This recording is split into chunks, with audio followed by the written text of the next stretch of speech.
welcome back to my channel. I'm Liam. Round 17 was a bit of a tough one for me, but um, it's not about me anymore. I wanted to help out yous for the coming 6 rounds, especially this round coming up. I'm here to probably look at some of the more of the underpriced players to look at if you're a bit short of cash. Options for Whitfield if you're wanting to trade him. Langford possibly is out as well. Few injuries. Any rookies that are possibly decent to pick for your advanced knowledge. There isn't many, and just some players that might be a little bit unique and not known. That could be a probable pickup for and help your teams move up the rankings. There are some players that are just completely out of reach, like the Steels, the Millers. If you can get to them, they're no-brainers. But a lot of you, like me, possibly don't have heaps of cash. And with Whitfield dropping 50k, that means you have to. It's 50k less that you can spend on a decent player coming in. So, starting with the bottom end, like I do, not overly many. The only actually rookie that made money was Xhaka. Needed 2 goals for his 47, but I feel like Hawthorn are just going to continue to play these young ones. They've pretty much given up for this season. And if you're going to play a lot of young ones, not everyone can score 20.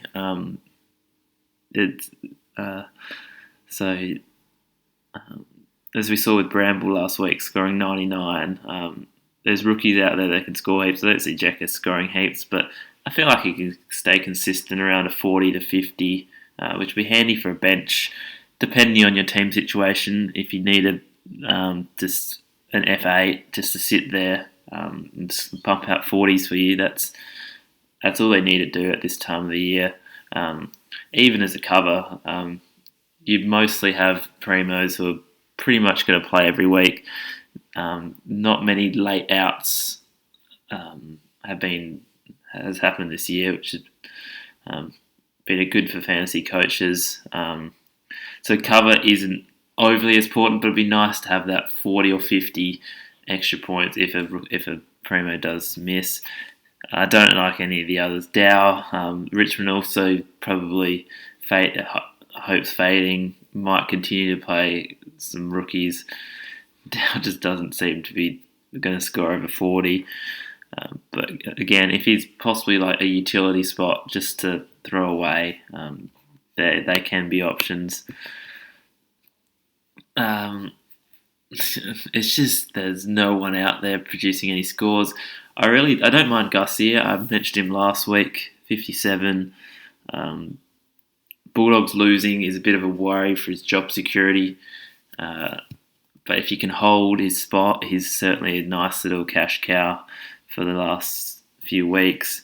And again, you probably maybe one of these trades will actually you'll be trading them out eventually because it is at the back end of the season. We only have 12 trades left for the season, so even a rookie gonna make cash, it's like there's overly no benefit for them making cash unless some weird unless you are really short of cash. But yeah, as I said, with the Dow, the Xhaka, they might not make much money, but they are cheap and gives you a lot of cash to be able to, a lot more cash than you would have bring a trade in like a Nash. You wouldn't trade, or a Murray. Even a Gusty is 30 more K, which could be useful at the back end. As seen with my some of my trades, I've missed out from 40k from some blokes, and they've outscored them by 100 in 3 weeks. It's a pretty big difference. But then again, you need to be able to pick those right players in the first place. Any other ones that I don't... There's no really... Probably Garcia would be number 1. Jekyll 2. And if you do need a defender, Murray, but he's got very low scoring potential. But with Crows struggling, the ball might be down there a little bit more. And number 4 would be just a rookie that pops up in this week. Few and far between it this lately, but hopefully 1 or 2 pop up at the end of the season and play, not just play for 1 week and then go. There are probably a little bit discussions of could we bring in Bramble this week? He has gained forward status. Nice 99 last week, playing a nice wing half forward role. He's going to get plenty of game time. It's 300k. Do you pay up for him? He's got extremely low break even. I feel like if you do have a 450, like maybe a Tom Phillips, like a 450k player that's not going anywhere, and you need 150k, I think Bramble is a solid option only for that move. I wouldn't probably straight swap him. I wouldn't try and upgrade to him as such, and wouldn't probably downgrade a 600k guy to him to make 300k. It would just be because that's removing a primo as such. But certainly if you have a 400, maybe 500k bloke, I would nearly allow it with a Heaney type. But if you do have Tom Phillips is probably the biggest example here. Most people would have got rid of him by now, but you can gain that 150k to utilise on another player of such, because you don't want. He's not going to produce 99 each week. He's still a rookie. He's still got the capabilities of producing 45, 50. So, only bring him in for a 450k player. There's no real other options in that 400k bracket. Burgess had a nice ton last week, but wouldn't go near him. A few little players in this 500k bracket which look pretty cheap compared to what they usually are. I don't mind Tim Kelly at 568. He had an injury week, and then he had a slow week getting back against the Bulldogs, where the Eagles got absolutely carded. The Eagles are in pretty poor form at the moment, but Kelly is 160k down in his previous price. He's priced at 80. I don't see him going as low as 90 for the rest of the season, so that's plus 10. If you need a little, he's probably a decent M8 option to bring in. He's probably the only mid I don't mind that in this 500k price. There's a couple of forwards that in the upper price. To go is still certainly an option. If you have missed the boat, I'm sad to say you have missed out on 120k. I've done the same. But yeah, he's got a great role, backed up by 2 brilliant scores. He's still 120k under price. Same with Stringer. They've got brilliant roles, and both at 620 you would be paying for them at the start of the season. If they were 620 at the start of the season with their roles, you'd still be paying for them. It is hard to see when they've made 60k previously. So those are forwards. Those I would still love to pick up. Jaden Stevenson, I feel like that's just a one-off. He had a great role. I just want to see one more game of him playing that role to be able to confirm his scoring potential. He had a great game, 38 touches, but he hadn't gone over 20 touches in the previous 10 games he'd played. So it's a no from me, but he's got a pretty nice low break even. But certainly to go in Stringer over him. People talking about trading Martin. Hunter.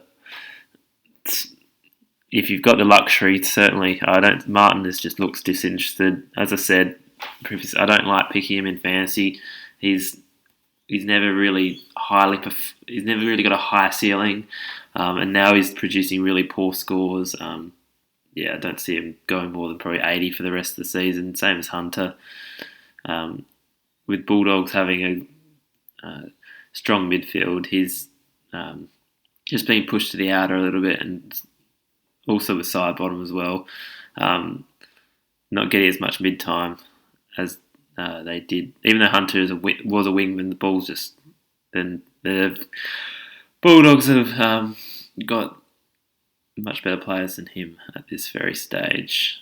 In defence, there's a couple of little sneaky, cheaper options that are underpriced. Ridley, I've got in my team at the moment. I bought him for too much, but I feel like he's a solid pick at 589.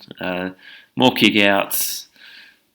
A lot of cheaper kicks in the back line like he did in the start of the season. He just had a weird role change in the middle of the year.